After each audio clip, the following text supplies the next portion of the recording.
Welcome to the Think Fit, Be Fit podcast, part of the Think Fit, Be Fit podcast network, where we put the power of dynamic fitness back in your hands one mental rep at a time.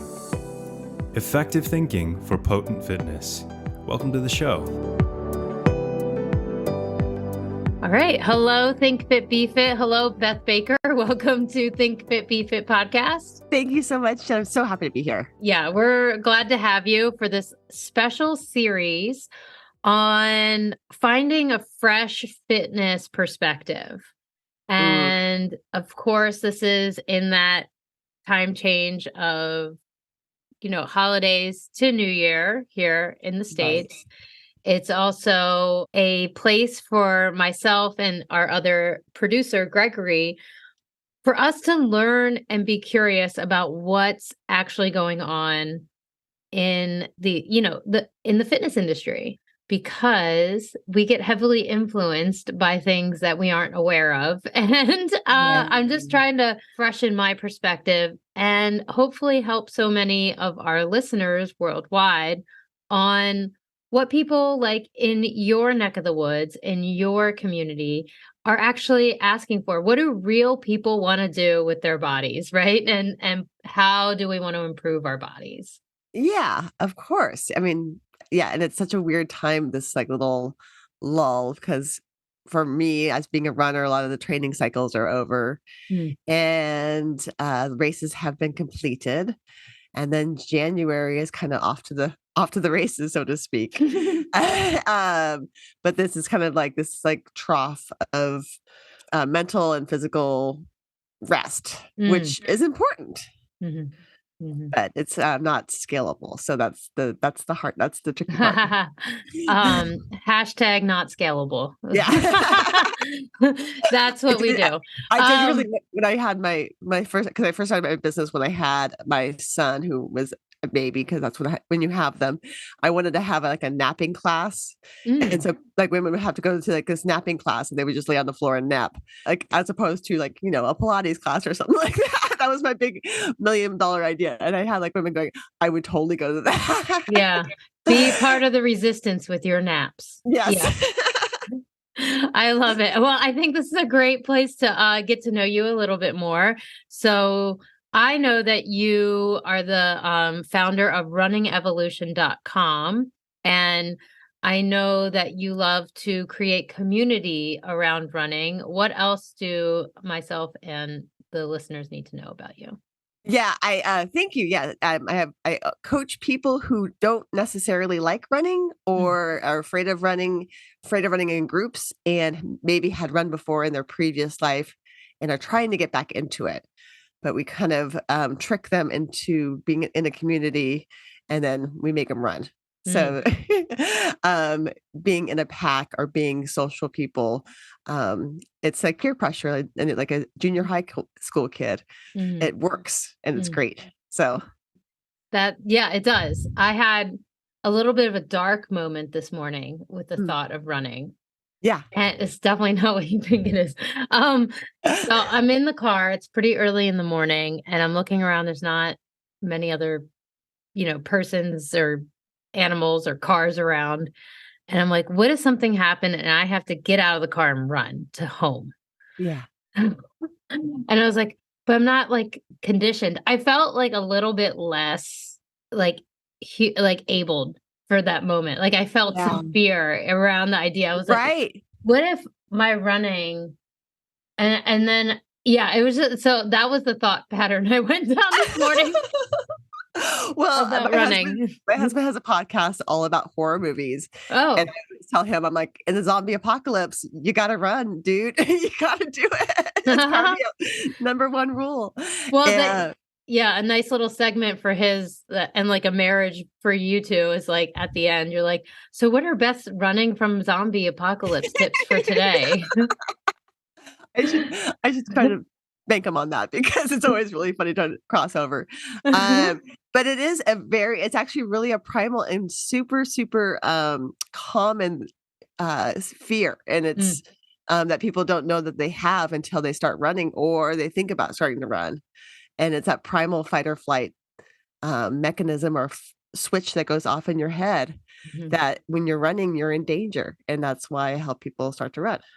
Yes. Yeah, that is, yeah, so that's true. It's also interesting, like when people surprise themselves that they are capable of doing, whatever the distance is, even if it's just up and down stairs in an emergency situation, or it's like down the block, or it's down, the block and back. And when they find out that they are more capable than their fear was allowing them to feel, that's also very interesting to me. Totally. Yeah. Every time I have like a first class and I make them do a half marathon, make them, I introduce a half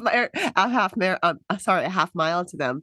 They're always surprised because they have in their head, they think of a runner as this small, petite, white person usually.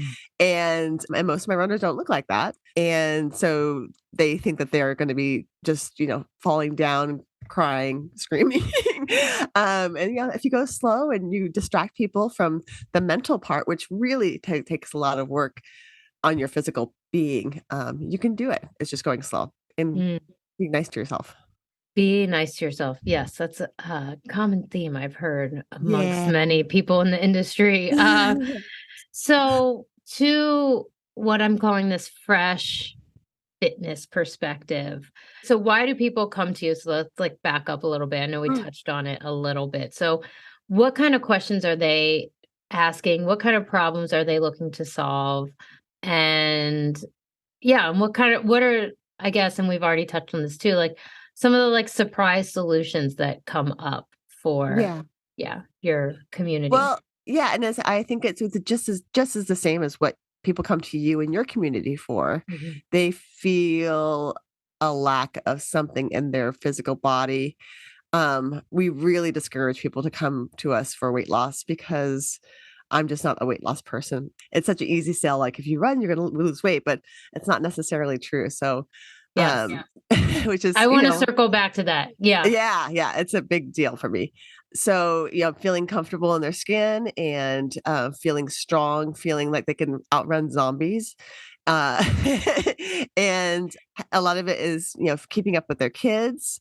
We have a lot of empty nesters in our groups. So they have more time now and they usually are kind of pretty fit from doing something else. And it's just that running thing that they have been fearful of. And just getting them in like lack of community too. So we have a lot of people who are maybe transplants to Seattle, want to meet people and want to be active instead of going to a bar after work or whatever. It is like the happy hour and the 7 o'clock in the morning kind of a thing. Your endorphins are going, kicking in and you feel sweaty. It's, that's that kind of feeling of having a couple drinks after work. Heck yeah. It is. Yeah. I love the idea that we can promote this healthy, really fun lifestyle that doesn't involve toxic substances like alcohol. And they have their place too, but it's just balance, having it in the morning, which is not, I guess, approved. Whatever. Well, exactly. Yeah. I'm not on anybody's clock, but I will say I do want to, I feel so much hope for a cultural shift around what is a good social interaction, what is a community, event, and that doing exercise and having healthy interactions with people could potentially make those healthy benefits increase. Yes, so absolutely. Because when you do stuff in a group, there's something extra. There's a little extra juice that you're getting. For your health. Yeah. Absolutely. Yeah. I'm a huge efficiency, like snob nerd, whatever you call it. And so if like two things can marry together and for the same purpose, that makes me so happy. And women have to be, everybody has to be social. You have to be social. And it's part of sleep and eating and exercise. So if you can do both of them together, so we go like all of our runs at a conversational pace. So we have to talk and it also distracts you from like any kind of like, oh, my knee hurts. oh, this hurts, or I'm so tired. And we try to keep everything positive. We try not to say anything bad about ourselves or anybody else, and encourage each other. We are very non-competitive. I mean, people are competitive with themselves, but we don't keep it like whoever gets there faster, wins something. It's just, it's all for the same goal. Do people come to you and your coaching and your community with the idea of wanting to be competitive? Or is it, I really want something in the middle, please help? Yeah. I mean, I love people who are competitive. I mean, it's just a completely different personality type than I can coach. And if people wanted to win something, I'm all for that. I'm just going to pass them along to another coach. You got to give them a high five first. Oh yeah, totally. I'm like, good for you. I mean, because like everybody's goal is so like crazy, and like if that's what gets them out of their comfort zone and wants them to like level up, that's awesome. But I cannot do that for them. So I want them to succeed, of course. Yes. So I find where we live in Virginia, there's a huge correlation between competitiveness, the military influence, and being berated in association with running. Yeah. And to help people be able to enjoy running is such there's a niche market out here for that. For sure. I could imagine. We do have a couple runners that we've had in that area, or East Coast in general, because they just had never heard of that. It doesn't have to be all or nothing. And they're like, what? Or just running for the enjoyment of the exercise as opposed to winning something. And so, I mean, it's a big concept that I always forget, because Seattle is a little laid back, but I get people from the East Coast, and I'm like, oh, you're from the East Coast, because they just have it's just a very, get it done well. Yeah. All or nothing. So, for sure. That's exactly what I came here for. That's the fresh perspective that personally I need. It's not all or nothing, Jennifer. It can be fun. It can be fun, right? And you can you can do the all or nothing in your work life or wherever, if that's the thing that motivates you. But I mean, if you can have fun and pull away from it, going, I feel better about myself, as opposed to, oh my God, I'm keeping up with the Joneses. And I think that was a huge thing from like my parents and their parents, just having this like keeping up with the people around you, as opposed to just doing your own thing and having fun. So how do you challenge people to have fun? How does that happen? That by nature, I think just myself being one of the leaders. We have a few other coaches, but I'm the main coach. I'm just I make mistakes. I cuss a lot. I'm not fast. I'm almost 50.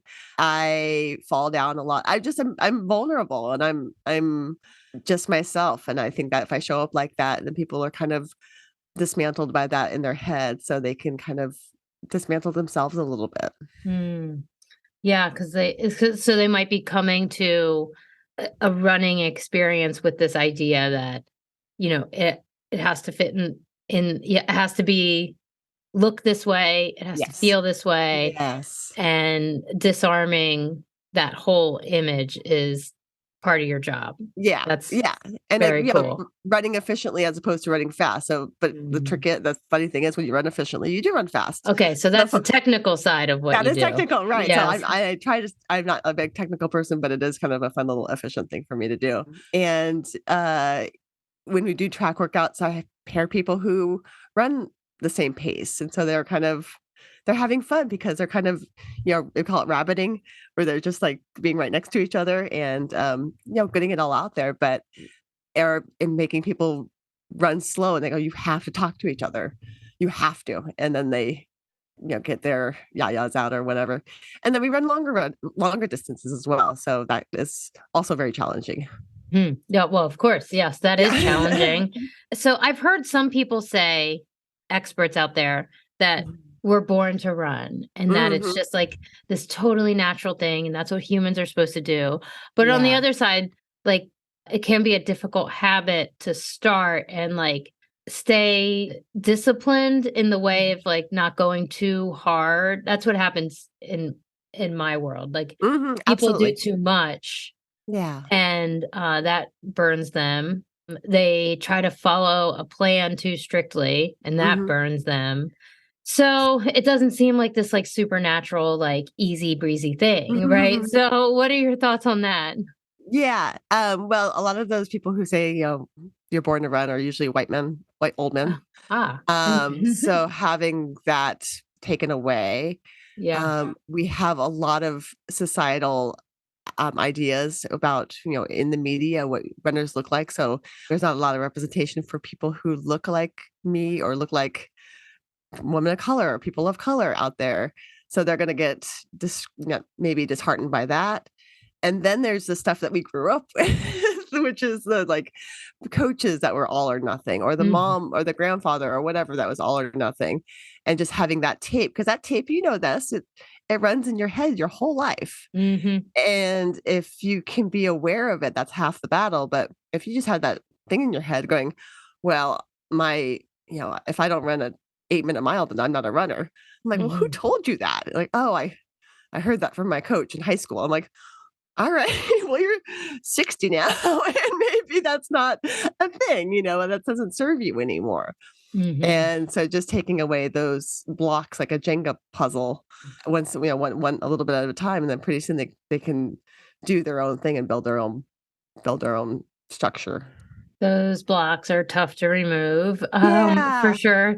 And one thing came to mind, something you said came to mind where, when you said like the people who say that were naturally born to run might be like old white men. Like what about what comes to mind when we think of like gender and color barriers Yeah. to a healthy running attitude or community? Yeah. Well, I think of like what I do for like a couch to 5K or all that, like a slow running or social running. There are so many old white guys, and God bless them because they're still around, like Jack Daniels and Hal Higdon and Jeff Galloway, who does the interval, and they're like in their 80s. I mean, and there's like I can like count on my left hand about how many there are. There's not a lot of coaches that are like famous coaches that are women. Oh, okay. So there's that.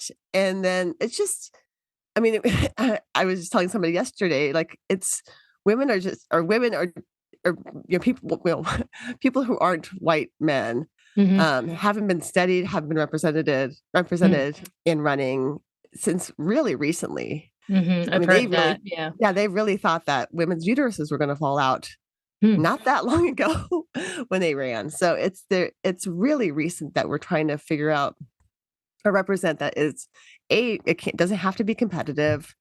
Anybody can do it. And it's such a common denominator for people to get together. Like, I mean, a lot of running friends I have are Black, women, men, and it's just like we talk about running, and it's kind of cool. Yeah. Yeah, and it makes me think of my community at the dog park. We all have Yeah. this like very it's a physical sensory thing that we have in common, and I don't need to really know much else about you, Yeah. Right. to Yeah. enjoy our time together, right? Yeah. Yeah. Yeah. I certainly love that about going to the dog park. Yeah. And so I can see why people would look forward to that with running and exercise communities in general. Yes. Okay, so you said women used to be told their uteruses would fall out Mhm. when they ran. Mhm. Okay. Have Was you it heard that before? Don Draper, or like who said this? Like what it No, I mean, like, the woman who did the first Boston Marathon, Yeah. yeah, Catherine Switzer, I believe. Uh-huh. I mean, she's still alive and she's still running, so she was not she's, like, running marathons still, so she's not that old, and, oh, I hope I got that name correct because and if I didn't, I'm so sorry, but it wasn't that long ago, like, it was my mom's generation, and they didn't Mm. have sports bras, they didn't have the equipment and Like if a guy, like back in the day, if a white man told you your uterus would fall out if you did exercise or ran, that would be kind of hard to hear. Yeah. And then a lot of, like most recently, like it's bad on your knees. And that was a common thing as well. Catherine So Schweitzer. thank you. Okay, I'm glad I got that right. She actually had to sign up as her boyfriend's name to get in there, and they tried to pull her off the course at like mile 4. She's Like, got Ruth Bader Ginsburg vibes. That's so interesting. yeah. Yeah. I think they literally were tearing her off of the course, like Wow. trying to get her off, and she wore a hoodie so they wouldn't see her hair. It wasn't that long ago. Yeah. So it's this, new thing about, like, newish, like in the last generation, about people can run together and have fun and not being competitive and just doing it as a fun recreational sport. Yes. Well, I'm fascinated by maybe Schweitzer's real story. I'm going to look into that. Yeah. I'm also fascinated by just that there's people out there that want a happy medium, because it's really not sold to us that way. No. And that's all. Yeah. It's starting to be like, my friend Myrna Valerio is a Black fat athlete, and she does ultra marathons, and now she's skiing and she bikes, and she's completely tearing everything upside down. But she's now kind of famous, and so people are seeing that. They're like, "Wow!" And she's gorgeous, and seeing how she's going about in the world in these non-traditional ways of being around. I'm trying to think, like my running friend Beth, who I see every Thursday. She started running when she was 50 years old and has now started running. She started running, and she's now is doing 250 Ks in deserts all around the world. So she's in Antarctica right now doing 250K. Hats off to her. I know. Well, keep your hat on, lady. Yeah. But my hat off to her. Whoa. What if I told you the biggest thing standing in the way of peak performance is potentially something as simple as changing how you breathe? We at Think Fit Be Fit rely on science for new ways to optimize performance. That's why we've partnered with NeuroPeak Pro and their new product, the Intel Belt. NeuroPeak has developed the next generation of wearable tech. This belt is a real-time training device designed to teach users how to breathe properly in order to strengthen their resilience to stress, recover quickly, and effectively execute the task in front of them. If you're ready to begin unleashing the true power of breath, download the free NeuroPeak Pro app to experience their precision breath training, or dive deeper into the science of breath training by visiting thinkfitbefitpodcast.com/NPP. Your best training is a breath away. So, women starting to run in their 50s and 60s. Tell me everything you know. I need everything to know about this. Okay. Yeah. 3 minutes. Go. It was just very interesting when I started my business. I was a new mom, but I had all of these women who were empty nesters in the group, and they did have extra time, and they were already kind of fit because they had been walking or doing some other like hiking exercise. And these women were on fire, and they were so strong and, just delightful. And they started doing half marathons, and then from couch to 5K to half marathons to marathons. And they were I could see them getting stronger and surprising themselves for the first time in their whole life. And just having that idea that you can do anything at any age was very surprising to me, because that's not the way I grew up. Because, my grandmothers were all, kind of, grandma, So it was just really cool to see that. And now I'm seeing it more and more. I mean, like I said, Catherine Schweitzer did her, I think, whatever 100th marathon, and her time is still faster than my marathon time. Yeah. So, I mean, it's just amazing what wisdom brings to your athleticism. There it is. That's the hottest. That's it. Piping hot take right there. That's it. Wisdom. Wisdom brings something special to athleticism. Yes. mind blown. That's okay. That's so different. That's the fresh fitness influence I need. Okay. Everybody needs it. Now we can start the podcast. Yeah. So, yeah, wow. I can think of that in a team sport for sure. Where when you go to play college soccer and there's like a senior on the team, she is definitely, I mean, the 23-year-old is very different from the 18-year-old, first of all. And wisdom is one of those defining factors for sure. But even like thinking about this in the broader cultural way, I think I'm thinking about CrossFit. Like, oh yeah, that's been going on for a couple decades now, yeah. right? Yeah, Almost, probably 15 years. Yeah. And now you have like the masters athletes being of influence to the younger athletes. Like, that's awesome. And this whole generation of endurance athletes, being a wealth of just not just inspiration, but we're saying like it's a whole aspect of, what is it, grace that you're not going to have when you're 23. No. Right. And that's what we talked about before, is being nice to yourself. That's grace. That is like, and like you make a mistake and not beating yourself up about it, learning your lesson, giving yourself some space to learn that. That's the equation there is wisdom. Okay. Yeah. Oh, tie it in a bow. Retweet. So we have one more question and then our social experiment. Okay. So another question, how has the body positivity movement influenced your community, your target market? Or if it hasn't, like, what comes to mind when I say body positivity movement?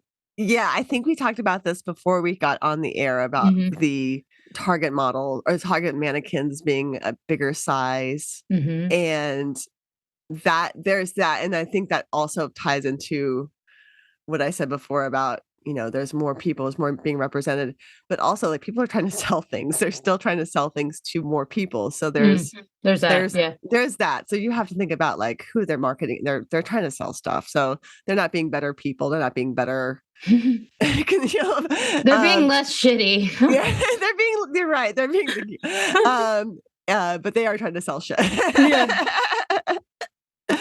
I think people can, everybody can move, and I think when you don't see people moving who look like you in any size, shape, or anything like that, you don't want to. And then if you see it like now, social media, where people who aren't selling things, well, they are selling things, but it's not like the big like department stores and things like that, who have a platform where people are gravitating towards them and who are moving. That is a huge, bonus. People should move, and we're not told to do that, by our doctors that much. Or it's not the answer. It's usually a pill. So it's having. It's, I think people should move. That's the thing. Yeah. So body positivity movement is it can really just, we could almost sum it up like, oh, movement is good for everybody. Yes. Yes. And like, that would be a nice takeaway message for body positivity. And that's one of the other things I've been trying to clear up for myself. Like, because that is another area where you just see a lot of black and white thinking. And it's like what do you like? Tell me what you're seeing and what you're thinking. So what I'm seeing is that there are people who have a problem with a body positivity message, in that they say it's not the right kind of influence, or they're like, well, that's false advertising because somehow their measurements of health are more just and more, correct than somebody else's measurements of health, right? And so angry person thinks that their measurements of health are better than someone else's, and therefore they say their own decision is that person is not healthy. So why are they promoting health in a body positivity way. Yeah. So that's like that's what I see a lot. And I don't think that's fair. Obviously, I don't find, comfort in that message by any means. And on the other side of that, funny to see people's reaction to other sized bodies being modeled for fitness clothes. Like some people's reaction to that is like way crazy.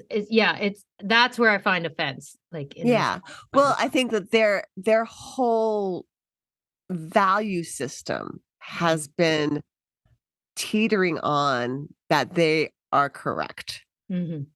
And so if they see somebody who doesn't look like them that is being celebrated, they're like, it's like a religion. I mean, oh yeah, it's a religion.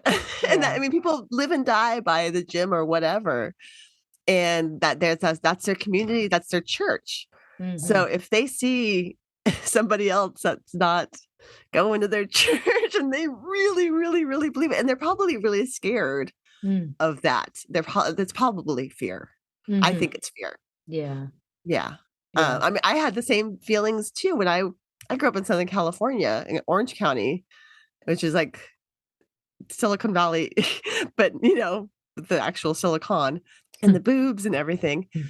And so when I saw, like, I was told, like, my mom was a model, my sisters were both models, my grandparents were super skinny. I am the big girl in my family.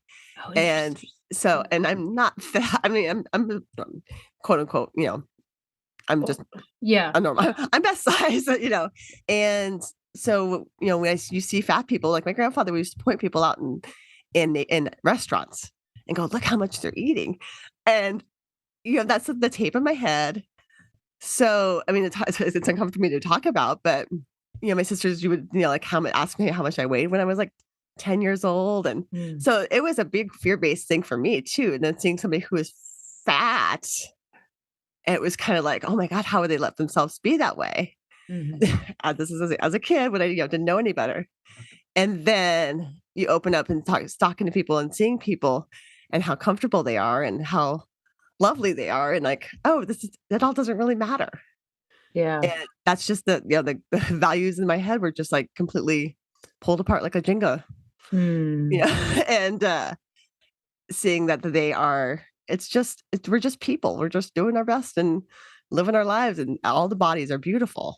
And it doesn't affect me at all. Yeah. So the last two things you said really challenge people's value system.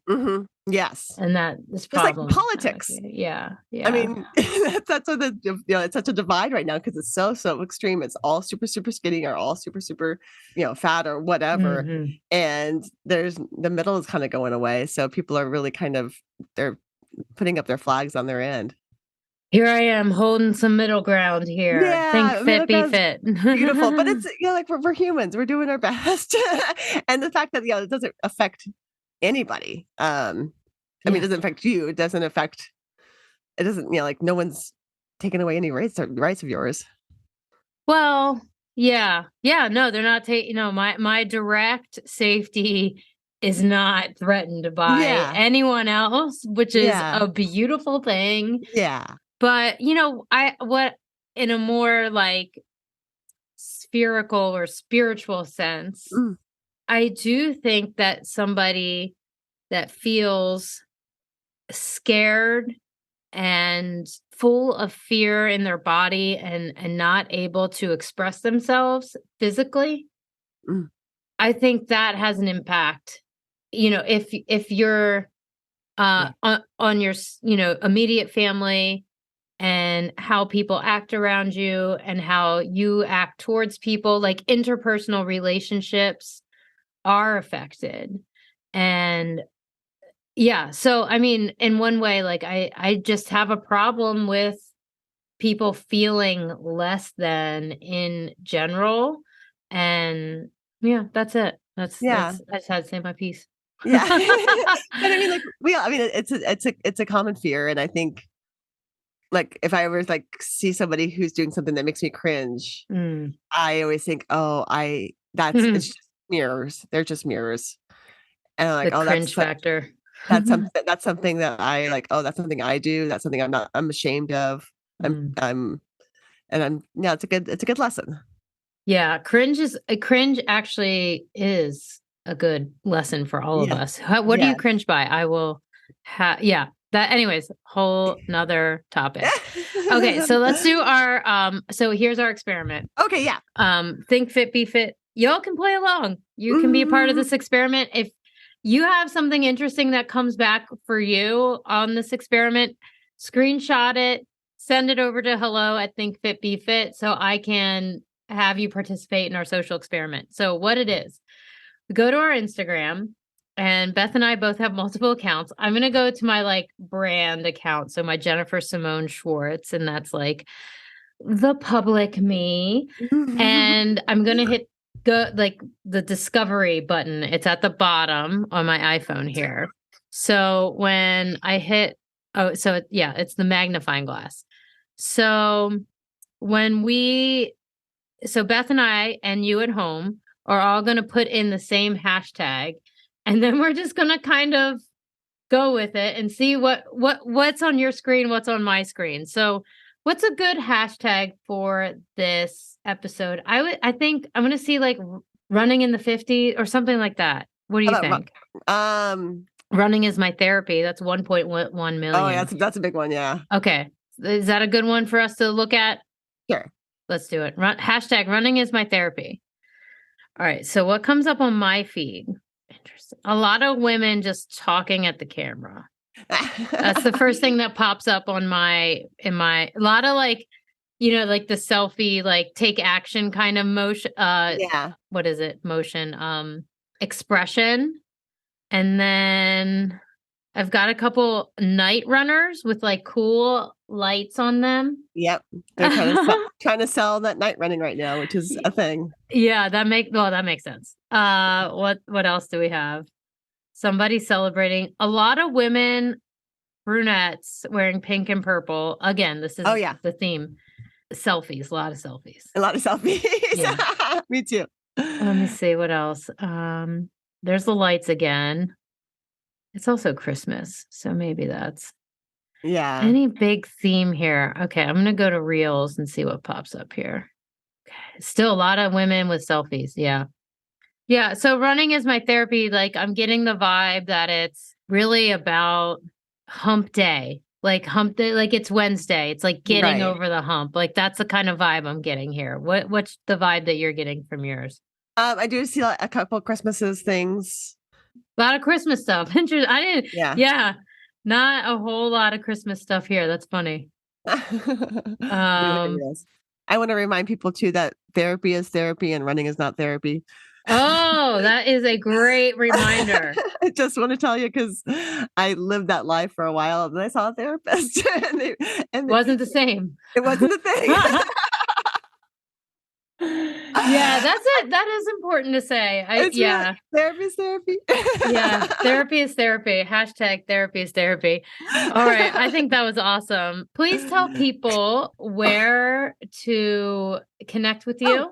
Yes. And anything interesting they should be clicking on your sites. Yeah. Oh, yeah. Thank you. So I'm at runningevolution.com, and we actually right now we're in the middle of to talk about that lull between Thanksgiving and Christmas. We have a thing called a seasonal SmackDown series where we do runs for 4 weeks, and people show up and they get little paper clips, which is really funny because we've been doing it for like 10 years and people go crazy over paper clips. And it's a good reason to get outside in the dark at sunsets at like 4:00 here. But we are starting in January. We started our Couch to 5K class on the 16th of January.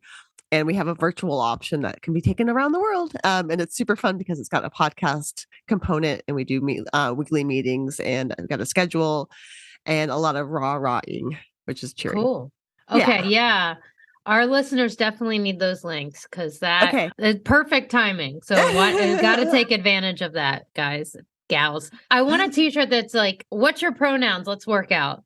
Like, let's get after it. Let's like recognize each other and I know. Get after it. Yeah. It's just seeing each other. People like to be seen, and that's important. Exactly. So yeah, like we all need motivation in January. Yes. I might not be for exercise for me. It'll probably be something else. Like exercise for me is like locked in, but yeah, right. Because that's what, me too. Except for maybe doing some of my cardio work is not locked in. Like I am one of those recovering broads that I don't know why I want to say broads. Because I'm not a bro.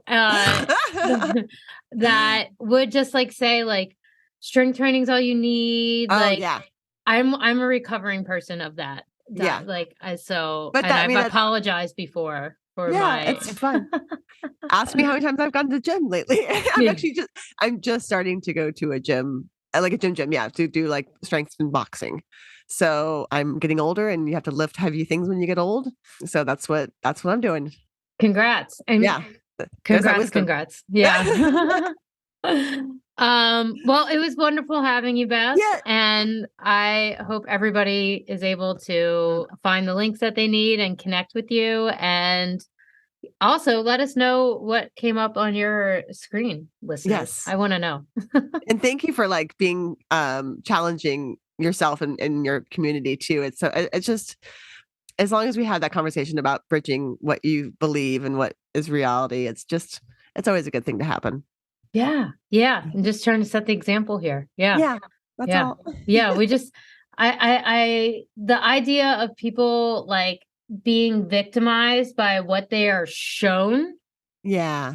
And sold all the time. Yeah. I mean, if you don't know that trap of like, they are selling me something like any kind of diet book or anything, like we're all selling, Yeah.